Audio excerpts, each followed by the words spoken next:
We use different things in our daily life that are made of rocks. So, where do these come from? Let's find out. आजकल हर चीज almost mineral से ही बनी होती है, चाहे वो एक छोटी सी पेन हो या एक बहुत बड़ी बिल्डिंग हो, या फिर कार, बसेस, ट्रेन, एरोप्लेन्स, ये सब भी मिनरल से ही मिलकर बनते हैं।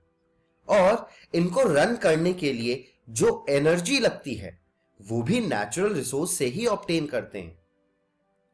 आजकल जो हमारे फूड हैं उसमें भी बहुत सारे मिनरल्स होते हैं। अब दोस्तों, आप लोग सुबह उठकर क्या करते हो? Tooth brushing. सही।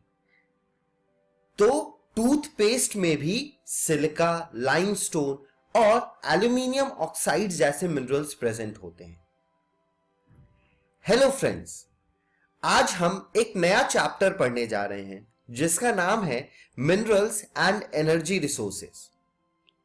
इस चैप्टर में हम जानेंगे कि मिनरल्स क्या होते हैं, इनका मोड ऑफ ऑकरेंस क्या होता है, इनके क्लासिफिकेशंस क्या होते हैं, मेटालिक मिनरल्स के बारे में जानेंगे और इनके टाइप्स को देखेंगे जो कि फेरस और नॉन फेरस होते हैं। तो अब एक बहुत बड़ा क्वेश्चन आता है, और क्वेश्चन है कि ये मिनरल्स होते क्या हैं और कहां से मिलते हैं ये minerals. Minerals natural occurring chemical compounds हैं जिनका स्ट्रक्चर और जिनकी कंपोजिशन यूनिफॉर्म होती है, यानी कि होमोजीनियस होती है।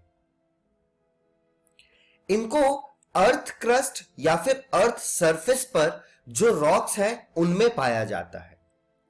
और जब ये मिनरल्स एक गुड रिसोर्स होते हैं तब उस एरिया को जहां पर ये रॉक्स प्रेजेंट हैं उनको हम माइंस कहते हैं।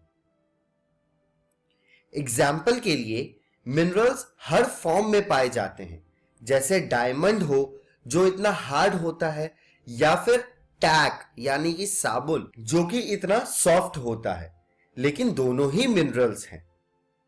तो किस बेसिस पर हम मिनरल्स को डिफाइन करेंगे? तो चलिए इनके मोड ऑफ ऑकरेंस को देखते हैं और ये जानते हैं कि आखिर ये मिनरल्स बनते कैसे हैं। तो सबसे पहला आता है इग्नियस और मेटामॉर्फिक रॉक्स।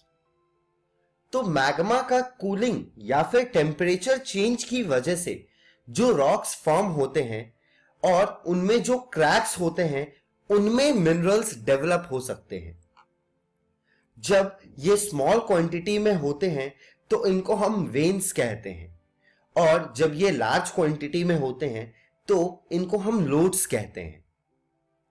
और यहां पर हम कोई छोटे छोटे रॉक्स की बात नहीं कर रहे, ये रॉक्स एक माउंटेन जितने बड़े भी हो सकते हैं, जैसा कि आप इस इमेज में देख पा रहे हैं। सेकेंड मोड ऑफ ऑकरेंस है डीकंपोज्ड रॉक्स। किसी फिजिकल या केमिकल फैक्टर्स की वजह से जब रॉक डीकंपोज्ड होने लगते हैं तो उनमें मिनरल्स होते हैं, वो ओर्स के फॉर्म में रह जाते हैं, जिनको हम फर्दर रिफाइन करके मिनरल्स को ऑब्टेन कर लेते हैं। अब ये ओर्स क्या होते हैं? तो बहुत सारे मिनरल्स और साथ में कुछ इंप्योरिटीज को मिलाकर हम ओर्स को प्राप्त कर सकते हैं। अब बात करते हैं थर्ड मोड ऑफ ऑकरेंस की, जो है एलुवियल डिपॉजिट्स। जो मिनरल्स वाटर से करोड नहीं होते हैं वो एलुवियल सॉइल के अंदर डिपॉजिट हो जाते हैं और वहां से हम उनको ऑब्टेन कर सकते हैं, और ऐसे डिपॉजिट्स को हम प्लेसर डिपॉजिट्स कहते हैं। नेक्स्ट आता है सेडिमेंटरी रॉक्स। कुछ मिनरल्स एरिड रीजन में इवेपोरेशन की वजह से सेडिमेंटरी रॉक्स पर लेयर्स का फॉर्म कर लेते हैं, और ऐसे मिनरल्स को हम सेडिमेंटरी रॉक मिनरल्स बोलते हैं। हमारा फिफ्थ और लास्ट मोड ऑफ ऑकरेंस है ओशियन वाटर। बहुत सारे मिनरल्स ओशियन वाटर से भी ऑब्टेन किए जा सकते हैं, जैसे कि salt, magnesium etcetera. I hope आप लोगों को मोड ऑफ ऑकरेंस पता चल गया होगा कि मिनरल्स कहां कहां ऑकर होते हैं। तो अब बढ़ते हैं क्लासिफिकेशन ऑफ मिनरल्स की तरफ। ये 3 टाइप्स के होते हैं। पहला होता है मेटालिक। मेटालिक को हम फर्दर 3 और पार्ट्स में डिवाइड कर सकते हैं।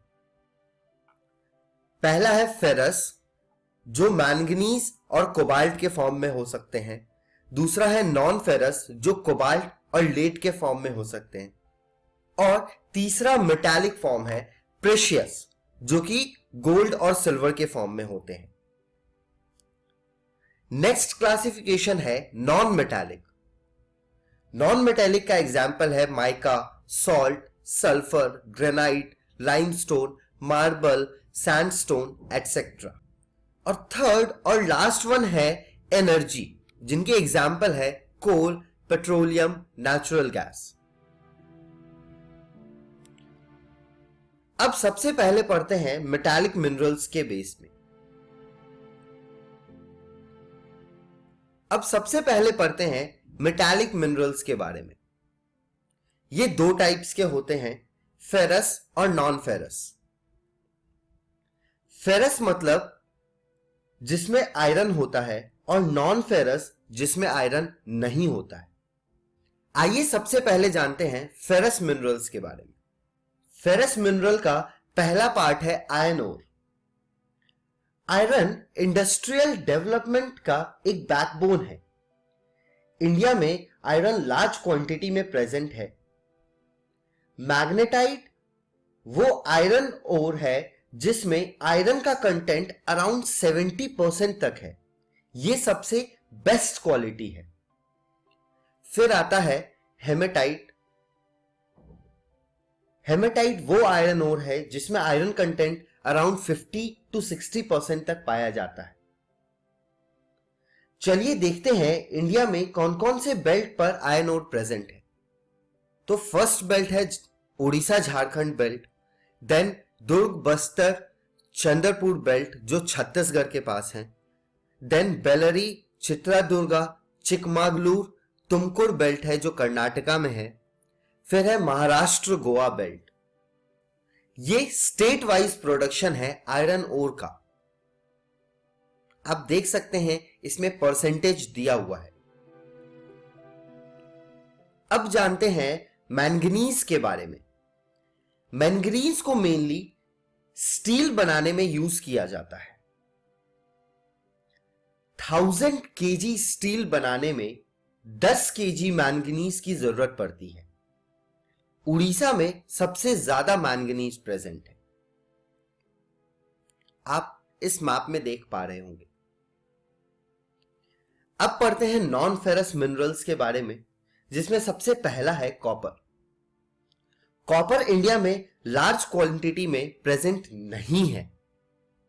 यह डक्टाइल होता है, मैलिएबल होता है और यह बहुत अच्छा कंडक्टर है इलेक्ट्रिसिटी का।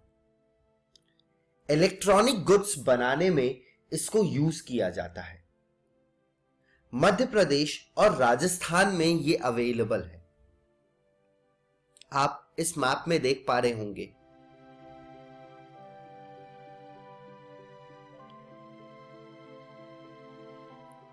नॉन फेरस का नेक्स्ट पार्ट है बॉक्साइट।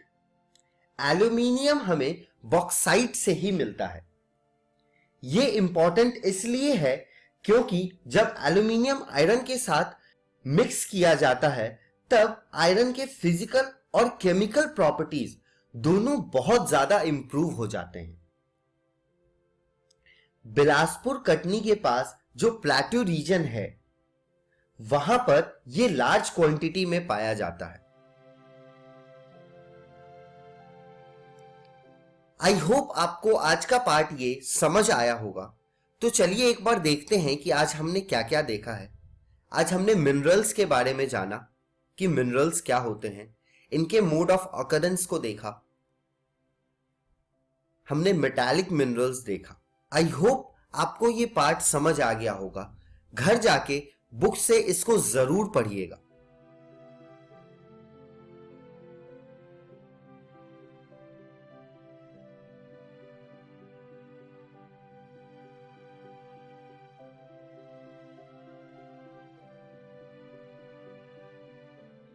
इनके अलावा भी मेरे पास आपके लिए एक सवाल है।